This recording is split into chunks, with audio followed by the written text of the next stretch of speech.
Hello, ukulele friends, and welcome to my channel. I've got Greg Gent here for a superhero interview. Greg has done some amazing things in the ukulele world, particularly in the pandemic.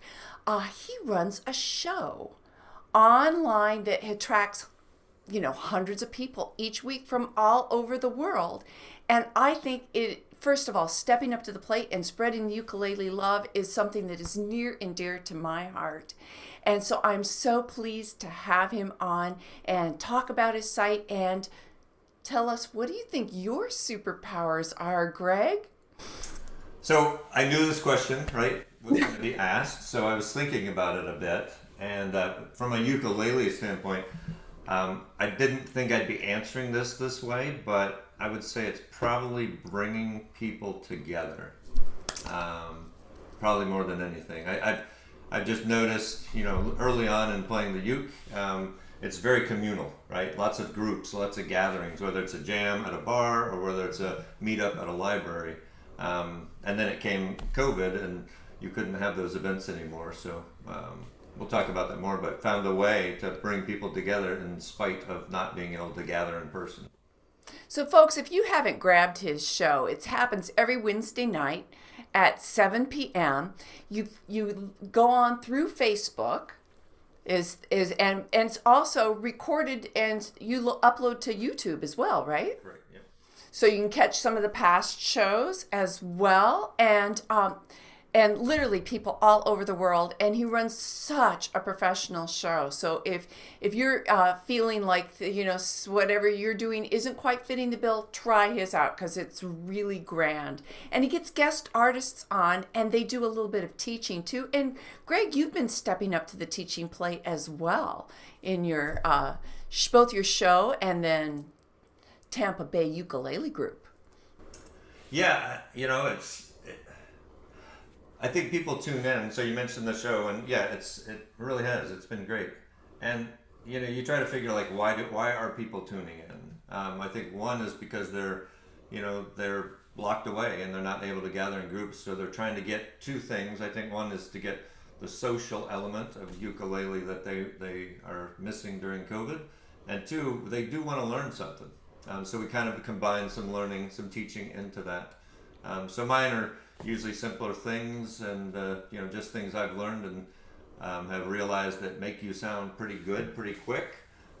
So I'll bring some of those to the show, and then like you said, we've had some really great guests. I mean, we've had Victoria Vox, we've had you, we've had Pete McCarty, we've had Stu Fuchs, just a really good list. So very grateful that people have dedicated and sacrificed time and talent, to come on.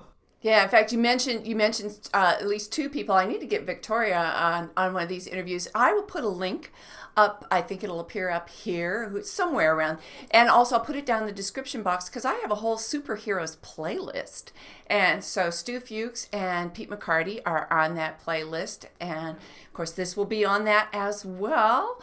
So, one of the things that I love to ask in these interviews is, why the ukulele? So, yeah, that is funny. Many years ago, I think I was around 10 years old, and I had the choice. I had two interests. I wanted to learn to play the guitar, and I wanted an aquarium. So my parents, said, hey, you've got the choice, right? You can't have everything. We've got 4 kids. So you have a choice. So they let me choose, and I thought the aquarium was something I really wanted. So I picked the aquarium, and I loved the aquarium. It was great. But after a couple of years, I got rid of the aquarium. My brother chose the guitar lessons, and he became like the popular guy who played guitar. And so fast forward about 40 years from then. This is when I started playing. So how I actually started was I was looking.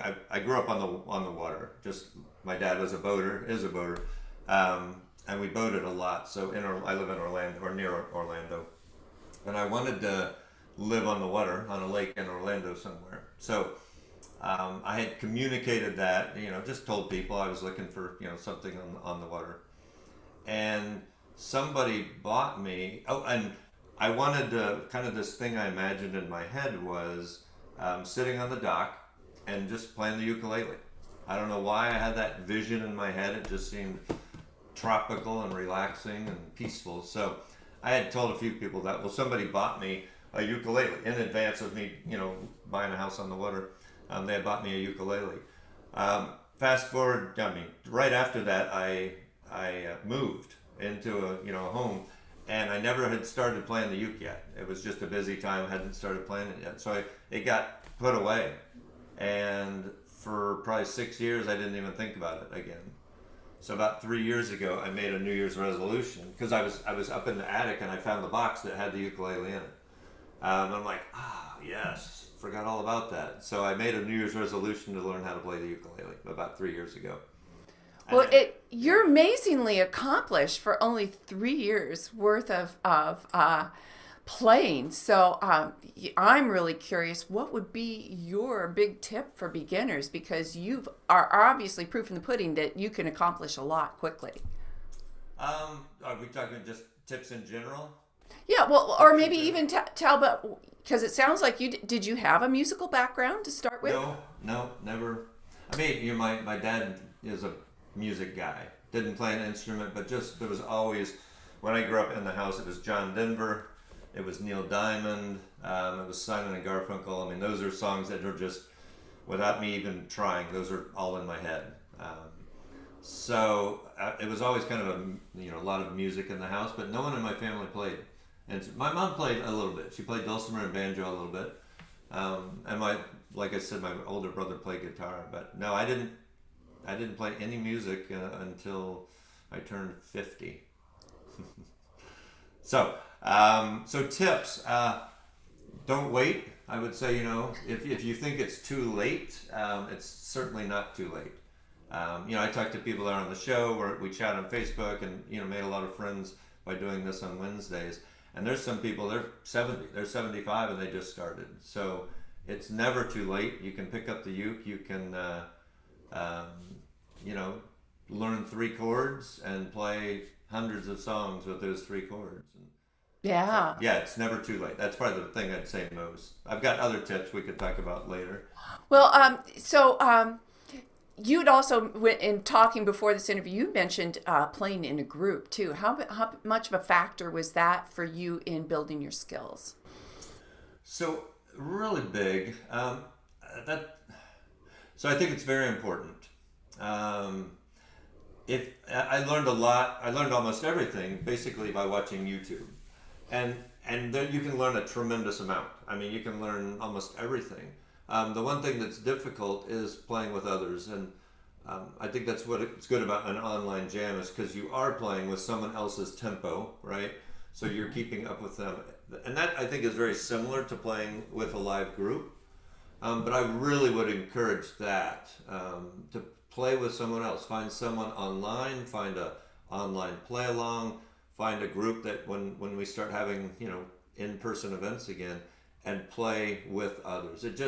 There's something about it. It builds comfort in, one, that you're playing in front of someone else, but 2, you're playing to a tempo. When you play by yourself in your home, your tempo is your tempo. If you speed up a little bit or slow down a little bit, you're always in sync with yourself because it's a solo.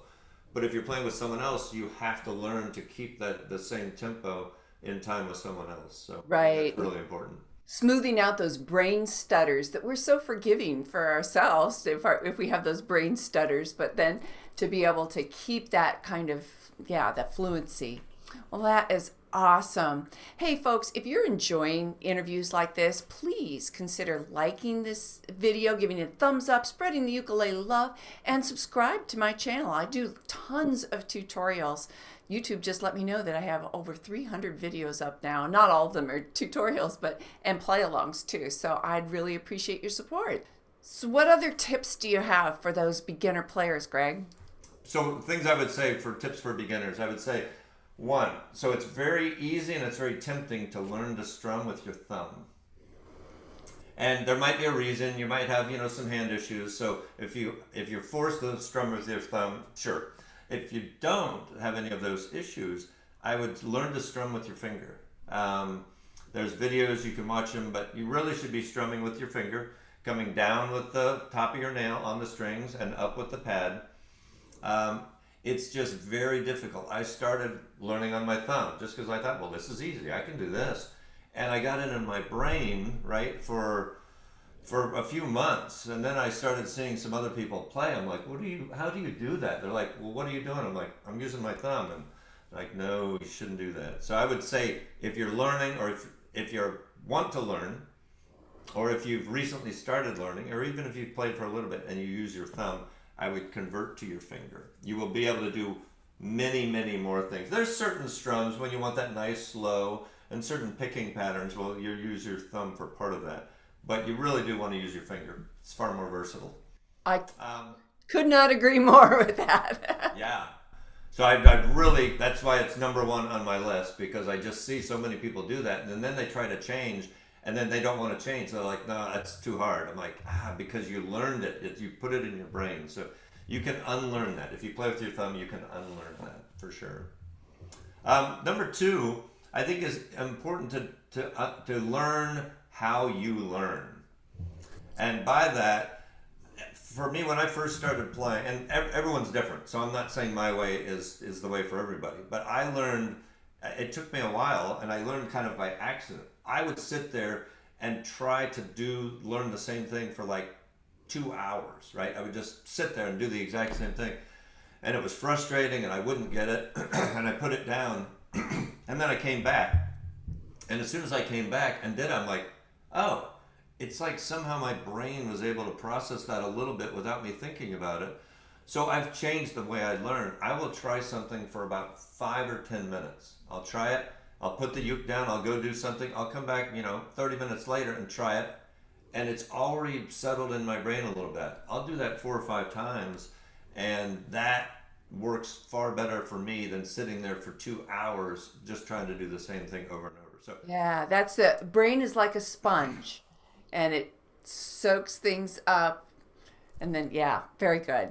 So I wouldn't say, so that's not everyone's way, but that was my way. So learn how you learn, because if you discover that learning, because when you start learning, you want to learn lots of things. You want to learn the Travis picking. You want to learn the Chuck. You want to learn you're going to be learning a lot. It's not just learning 3 chords and then you stop learning. The more you learn, the more you're going to want to learn. I would say learn slow. I was teaching this 7-year-old kid that lives near me how to play, and he heard me play and he heard me chucking. He's like, he was all excited to hear that, and he picked up the uke and he tried to do that and couldn't do that and got frustrated and stopped. He just stopped. So he doesn't play the uke anymore. He doesn't even want to. So I would say, and that's different because it's a kid, but I would say learn slow. If you're learning a new strum, learn it very slowly and learn it well, and then speed up a little bit and learn that well at that speed and speed up a little bit more. Again, for me, if I try to go straight into how it sounds as the finished product, I have difficulty with that. So I need to get my little small music brain wrapped around the technique. Okay, now I've got that nice and slow. That's how I'm supposed to move my hands. Now let me do it just a little bit faster. So I would say learn slow and then progress. Don't try to learn it fast. I would also say learn with easy chords. Don't try to do 2 things at once. So if you're going to learn a new strumming pattern, do it with a chord progression you already know by heart. Don't try to learn this fancy song that has new chords and a new strumming pattern. It's just too much. For me, because 3 years ago I was watching videos, and one of the early videos I watched was a Lion Sleeps Tonight, and it's just C, F, C, G, C, F, C, G. That's the Lion Sleeps Tonight. So anytime I'm learning a new strum, that's my chord progression. Every single time, I always learn it with that chord progression. Once I have it down there, then I'm like, okay, now I start, playing a real song with it. Those are all such excellent suggestions, and if I can kind of distill that into one word, that would be deliberate. Slow sometimes has that connotation of like, oh, what, you're slow, but deliberate. That's good. That's much better word. It does. It works great. The fourth, I would say practice. Practice every day. It doesn't have to be, an hour session. You can pick it up for 5 minutes.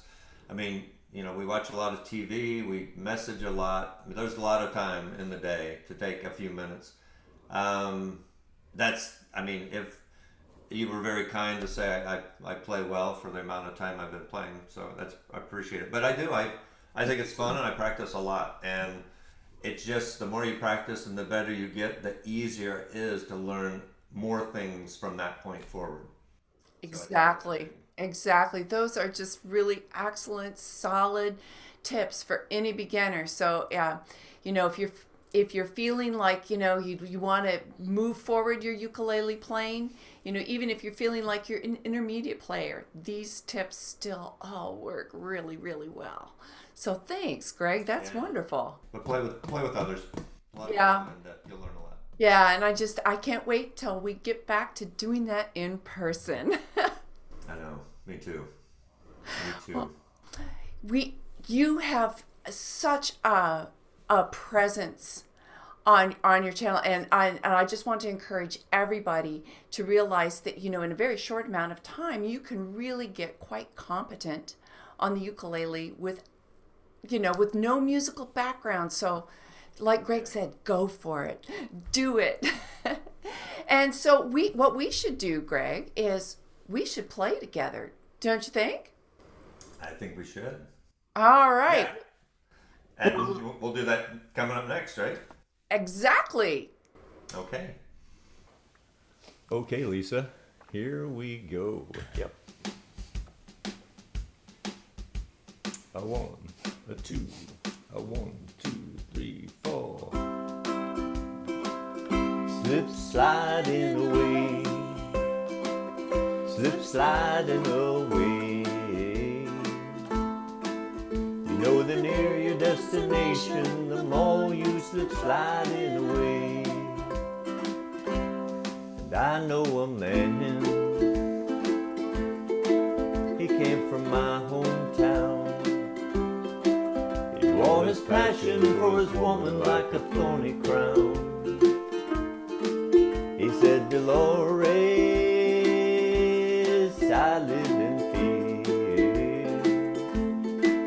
My love for you is overpowering, I'm afraid that I will disappear. Slip sliding away, slip sliding away. You know the nearer your destination, the more you slip sliding away. And I know a woman became a wife. These are the very words she uses to describe her life. She said a good day ain't got no rain. She said a bad day's when I lie in bed and think of things that might have been. Slip sliding away, slip sliding away. You know the nearer your destination, the more you slip sliding away. And I know a father who had a son. He longed to tell him all the reasons for the things he's done. He came a long way just to explain. He kissed his boy as he lay sleeping, and he turned around and headed home again. Slip sliding away, slip sliding away. You know the nearer your destination, the more you slip sliding away. God only knows, God makes his plans. The information's unavailable to the mortal man. We're working our jobs, collect our pay. Believe we're gliding down the highway when in fact we're slip sliding away. Slip sliding away, slip sliding away. You know the nearer your destination, the more you slip sliding away. Slip sliding away, slip sliding away. You know the nearer your destination, the more you slip sliding away.